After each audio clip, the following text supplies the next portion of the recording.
When people think about horror movies, especially ghost stories, there's a certain structure that we expect. Something appears, something follows, something wants to be understood or escaped. And this movie turns that on its head because it doesn't try to scare you. It sits with you. And the longer you think about it, the more uncomfortable it becomes. Hello everyone, my name is Falcon and welcome to What Am I Watching? Tonight we're talking about a film that looks like a ghost story, but feels like something else entirely. So turn off the lights and stay a while. Let's learn a few things together, shall we? If you haven't seen The Orphanage yet, and you like truly creepy, unsettling horror that stays with you, I can't recommend enough that you watch this one. It's different. It's fresh. The atmosphere and the storytelling is below none. Creepy visuals are one thing, but the characters, some of the ghosts, I guess. That imagery, it's gonna stay with you. In a beautiful, creepy, unsettling kind of way. Del Toro is definitely one of my favorite directors, one of my favorite storytellers, and he knocks this one out of the park. So please, if you haven't seen this one, check it out. That being said, let's move on with the video.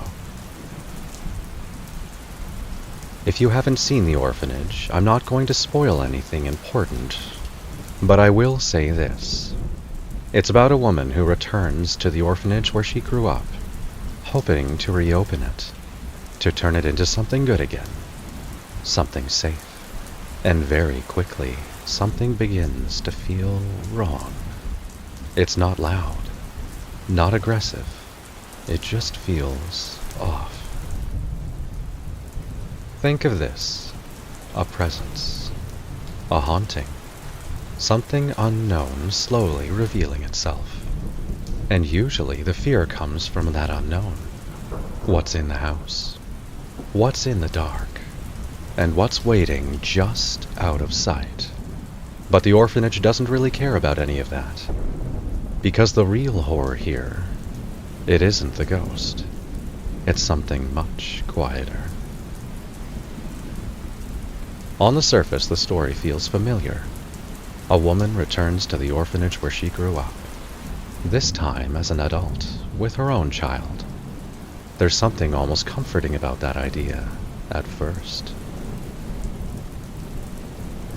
Taking a place you tied to your past and trying to turn it into something better. Something safe. Something healing. But the past doesn't really work like that.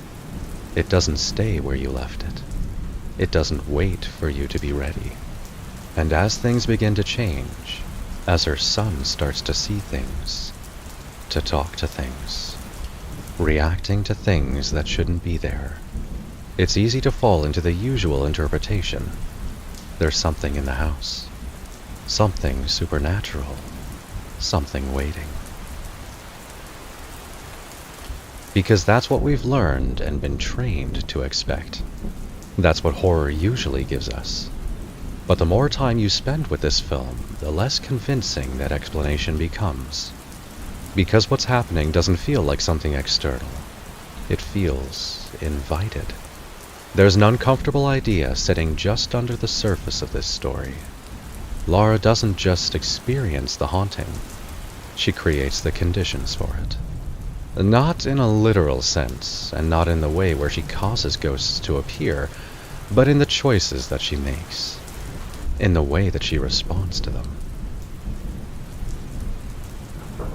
She returns to a place built on abandonment, on loss, on children who were forgotten. She reopens it and fills it again. She brings life back into something that was already finished, something that had ended. More importantly, she leans into what's beginning to happen.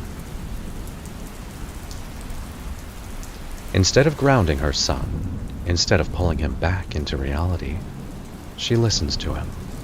She follows. She accepts what he's experienced. as if it belongs there.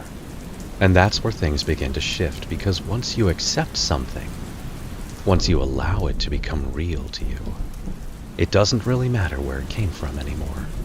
And that's where the film becomes something much more unsettling, because it raises a question never fully answered. Is there something supernatural here? Or are we watching someone who can't survive reality, gradually building something else? And the film never tells you. It never confirms it. It never resolves it cleanly. And that's exactly why it works. Because by the end, when Laura fully accepts the children, when she joins them, it feels tragic, but it also feels like a choice, a surrender. And that's a much darker interpretation than most people are comfortable sitting with, because it means the horror isn't something that happened to her, it's something that she leaned into. And once you see that, you start to notice something else. The house itself isn't just a setting. It behaves like a memory. Most stories treat their houses like containers, places where things happen. But here, the house functions differently. It doesn't reveal the past through investigation. It reveals it through participation. The game, 1, 2, 3, knock on the wall, it isn't just a game. It's a way in. And Laura doesn't uncover the truth by searching. She uncovers it by reenacting, by stepping into the routines, the behaviors, the patterns of the children who were there before her. She doesn't solve the mystery, she becomes a part of it. And that's a strange, almost ritualistic structure. But the only way forward is to let go of the present entirely. To understand what happened, she also has to abandon where she is now, to step fully into what came before.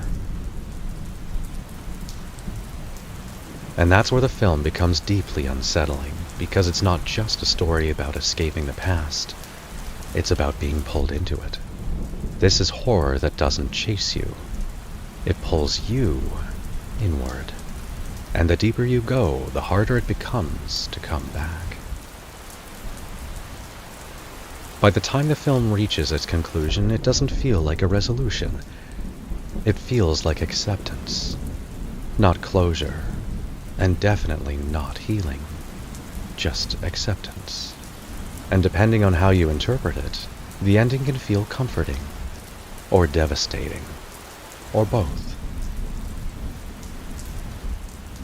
Because what you're left with isn't fear, it's something much quieter, something heavier. The idea that sometimes the only way to make sense of loss is to reshape reality itself. And that's what makes The Orphanage so effective, not because it scares you in the moment, but because it understands something deeper. That horror doesn't always come from what's out there, but like I say so often, what we carry with us. The memories that we can't let go of. The questions that never get answered. The things that we wish we could change, but can't. And the longer you sit with that idea, the more unsettling it becomes. Because it stops feeling like a story, and it starts to feel like something closer to reality. And that's the kind of horror that stays with you. Thank you all for staying as long as you did. If you made it this far into the video, I must be doing something that you like. So, if you enjoy this kind of horror, the kind that lingers, the kind that stays with you, consider subscribing. Because this channel, it's one of those stories. It doesn't just end. It sits with you. It stays with you. We talk about things that are worth talking about. And maybe we learn something together along the way. Let me know in the comments below, have you seen The Orphanage? And what did you think of it? I'd really like to hear your thoughts. Thank you all for listening tonight, and I hope to see you in the next video.